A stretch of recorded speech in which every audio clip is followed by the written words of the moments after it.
Okay, I wanted to talk to you about tree ferns. I had my first fern in about 30 years ago, probably when they first were coming into the UK, and it died over winter because I didn't know the basic principle with tree ferns is that over winter you need to cover the crown at the very least. So I guess one of my number one rules is protection's got to be appropriate if you're going to have a tree fern in a subtropical, so not a tropical climate, in a climate where it could get cold over winter. So my advice in terms of protecting the tree fern over winter is that, because that first tree fern died, I had no idea. It was before mobiles, before AI, before Google. You could just quickly say, how do you protect a tree fern? It just wasn't, that information wasn't there. But essentially, the crown has to be covered over winter. If it drops, say, 1 or 2 degrees below zero, at the minimum, you want to cover the crown with lots of leaves, maybe even a little bundle of fleece that you can buy off the internet from somewhere like Amazon. If it gets to -3, -4, if it's only for a short period, it's not as worrying, but even so, at those temperatures, I would wrap the whole trunk. And I've gotten through winters every time by wrapping them. I actually wrap them when it gets to below zero and just leave it on all winter. Some people don't do that because they say it sweats, but I take them off in March, so when it's still cold, because in my experience, if it gets to 0 degrees, tree fern's absolutely fine. What we're talking about is when it's below zero, -2, -3, -4 and below, especially for extended periods of time, that's when you've got to start to worry. You want to wrap the tree fern. You can wrap it in a layer of single fleece or double fleece. I just single fleece them. If it got to like -5, -6, I might double fleece the whole trunk and the top of the crown. Some people just wrap the top of the trunk, because even if the plant gets frozen and dies lower down, the top bit can still be living.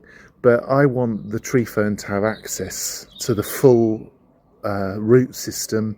I don't want part of it to die over winter. Then I've got a less robust tree fern, so that's why I wrap the whole thing. The other thing to say is that the smaller tree ferns are less robust. And the other thing that I have found is that the position of the tree fern matters so much. So this tree fern that's about 8 foot tall, it is underneath, I'm going to come out so you can see, it's underneath a huge, can you see that? A huge laurel tree, which gives it an overhead canopy. So not only is it close to the house, which gives it the residual warmth of the house, because it gets the sun's rays and the central heating, it all dissipates overnight, keeps it a degree or so warmer outside. This is a fantastic location for a tree fern.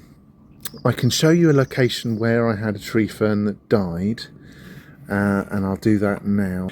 So coming round in my garden, very short distance away from the tree fern itself. So here is the tree fern that's thriving. But you see where my dog is there? Just a little bit up from that, up here, it's a lot more exposed. Because we're in a descending area, and the cold it descends. I think it's exposure to cold winds, because the tree fern that died was somewhere around here. It was smaller, it was about 2 foot tall. It didn't have a huge canopy above it protecting it. So the other tree fern that I've had that's done really well is this one, and again this one has got a huge canopy, so bear with me, don't get dizzy, I'm going to go up, but look at these trees above it. Now that's ideal for the tree fern as long as the root system is good, because it wants to get moisture. So it wants a bit of a, I wouldn't say it's like an oxymoron to say it wants to be under a tree, but it also wants moisture, because sometimes areas underneath trees are dry and the roots of the trees can make things difficult. But this area has actually I've enriched it with loads of compost, and it's really good quality compost as well. It's Irish moss peat. I've put a lot of that in. The other thing to know about tree ferns is when you're watering them, I would recommend in dry periods in winter that you water the tree fern in dry periods. If you look at this trunk, it's actually quite dry. We're coming out of winter now. We've had some rain, but this tree fern needs the odd bit of watering, even when there's rain. And when you water it from the very top. So you do water it from in here in the crown. You drop water into the crown, but you also soak the whole of the trunk. That will make the tree fern really happy. So if I go away on holiday, I spend ages soaking the whole thing before I go away, and I've also got a bit of a sprinkling system. But so that's something else that I would recommend. The other thing I've learnt about tree ferns is when the leaves go brown, don't cut them off too close to the crown. These leaves, because we've had such a mild winter, they haven't gone brown, they haven't died back at all. So that's really exciting, because it means that when the new flush comes out, it's going to look even fuller and richer. It's got some browning, but nothing that's worth chopping the whole leaves off, or I'm going to leave them on. But if you do find that they've gone completely brown, you want to chop them off. Don't chop them off too close to the crown, because that apparently can cause crown narrowing. And once you get narrowing at the top of the crown, the tree fern is not going to be as abundant. It's not going to be as healthy. So these are some of the lessons that I've learned. Avoid cold winds. Put it under something, under shelter of a tree, for example, near a house to give it some warmth.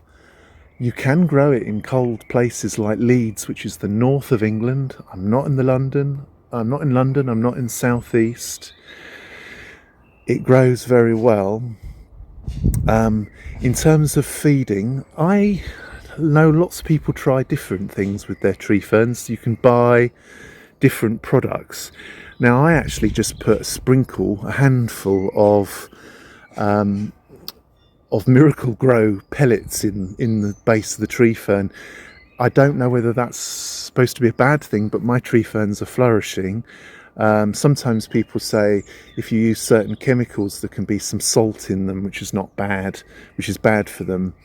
If you think about tree ferns in the wild, a lot of the stuff that they get from them, the nutrients and the feed that they get, is just from leaves and things sitting, rotting in the base. So you don't do too badly from actually leaving things like that in the base. The real thing you must do is try to avoid your tree fern totally drying out, especially in summer, which could spell the death of the tree fern. But other than that, I think they're really easy to keep. I have no problems with them at all, and people always marvel and say, oh, I didn't realise you can grow tree ferns, I could grow those in this country. So give it a go. Now, a final point to mention is where you buy your tree ferns. I bought my this tree fern and the other 8-foot one from the Hardy Palm Tree Company, which is a fantastic company. I found them to be a fantastic company. The quality of the stock and the condition of the delivery, and it's been second to none. And they also helped me lift the tree fern into position, which was really unusual for a company. I did mention on my last video that I also have a tree fern, new one round here that I just bought because it was so cheap from Gardening Express. The condition of this tree fern is quite poor. When you get a tree fern, it comes like this often. So you can get them in the green, where you've got leaves, where you buy them pot bound from a shop. I actually think the best way of buying them is, rather than buying them in a pot with the leaves in them, get them when they come over from Australia, from Tasmania, ethically sourced. You have a label showing that they are ethically sourced and sustainable, and that's important. But I actually think buying them like this, where you just get the trunk and then you bury the trunk in the soil and then you wait for the leaves to come up. And you'll know that you have leaves because you'll be able to feel the knuckles. Okay, so here, where my thumb is, you can actually see a little bit of green, and that's a knuckle there, waiting to come up. I have some other ones. There's another one over here. You can feel them. They feel hard, and there aren't many of them. I think this one tree fern's going to be in quite bad condition, as we might still have a frost. I'm actually just going to put some more leaves on top of this, just to give it a little bit of extra protection. We might still have one frost. The other thing to know, when you get it delivered, some people actually think, which way do I plant it? Well, you have to think that they've sawn it off, and in so the end that you're planting, you should feel the knuckles in at the top. If you can't feel the knuckles, there is something wrong, and you should be able to feel those. You obviously need the knuckles to be at the top. It's a bit like working out which way to plant a tulip bulb, because if you've never planted one before, you might look at it and think, what way do I plant this? Obviously you need to put it the right way round, otherwise it's not going to grow. But other than that, I think they're really easy plants to grow in the UK. I just want to wish you all the best in growing them. So I guess the other thing to mention is just how amazing it is when you think that this plant, that trunk, is basically an external root. There's not that many plants, are there, that, to my knowledge, that they have their roots outside on display in the open air. They're normally under the ground. Which brings me to another point, is that when you do plant these, you do often have to stabilise them, because they don't have roots. If you buy them like I did as a trunk without roots. Notice I've tied this to the fence to stabilise it, because originally when I planted it, it actually fell over at one point. Some people also stake them. So the thing to bear in mind is that after 2 or 3 years, they will actually grow roots, so you can remove the stake or whatever you're keeping to hold the tree fern up. Another thing that you want to consider with your tree fern is that they do grow their roots in this ground, and it's quite difficult to plant things around it because it actually gets very dry. So that's another factor to consider, and you do want to think about what you want to underplant it with. Here I've planted it with Schefflera amate. I think we call that Heptapleurum actinophylla amate now. I'm just going to call it Schefflera amate. And you want to be thinking about your tree fern what you actually underplant it. I thought this particular area would look nice with a little collection of foliage at the bottom. And that's all I want to say. Oh, the other thing probably to mention is that some people talk about leaving the old fronds on, like they would do in the wild. You know, like if these brown off, some people actually leave them dropping down next to the trunk. I don't really like that look, so I cut them off. I've still got some here. Notice that I've left it so that they're not chopped too close to the crown, because you want this crown round the side to not narrow, and if you chop it back too close, it can narrow.